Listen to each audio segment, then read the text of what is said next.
The Action Bible. Brothers' blood cry, Genesis 4 and 5.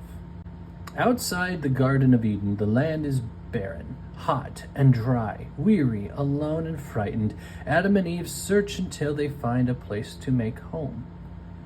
Remember how beautiful Eden was? If only. It is our own fault for disobeying God, but I will teach our children to obey and love God if I can help it. They won't repeat our mistake. So Adam teaches their sons, Cain and Abel, about God. God made the earth and everything we have. God even made my little lambs? Sheep are dumb. How can I thank him? When you're older, Abel, you can give God the best of your flock. He told us we should make sacrifices to show our thankfulness.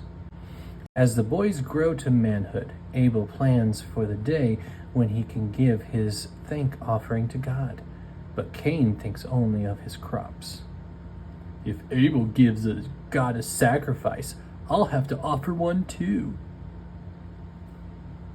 God is pleased with Abel's gift, but Cain's grudging spirit displeases God. Why should God be happy with Abel and not with me? It's not fair. As long as Abel is around, he'll always be the favorite. God told me I could choose to have power over my sin, but I'd rather choose not to have a brother. And Cain gives in to his jealousy and kills his brother. Now I just need to pretend I don't know anything about Abel's death. But God calls out to Cain, Cain, where is your brother? I do not know. Am I supposed to keep track of my brother? He knows.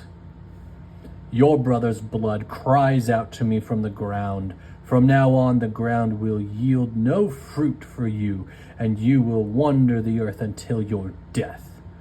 Please, God, this punishment is more than I can take. God's sentence is carried out.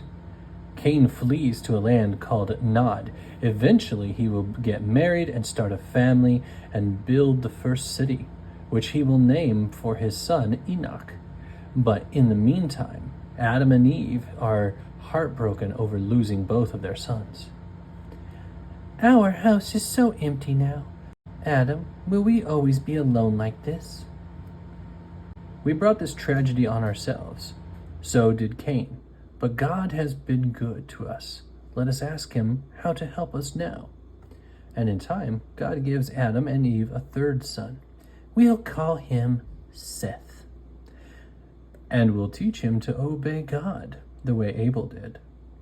Seth learns to obey God. Two of his descendants are Enoch, who walked with God, and Methuselah, who died at the age of 969, the oldest person who ever lived. As generations pass, however, people turn away from God. They lie, cheat, and murder. They worship the sun and the moon and the stars, and they bow down before idols. But there is one man, Noah, who looks on the sinfulness of the world with fear. How long will God allow this wickedness to continue?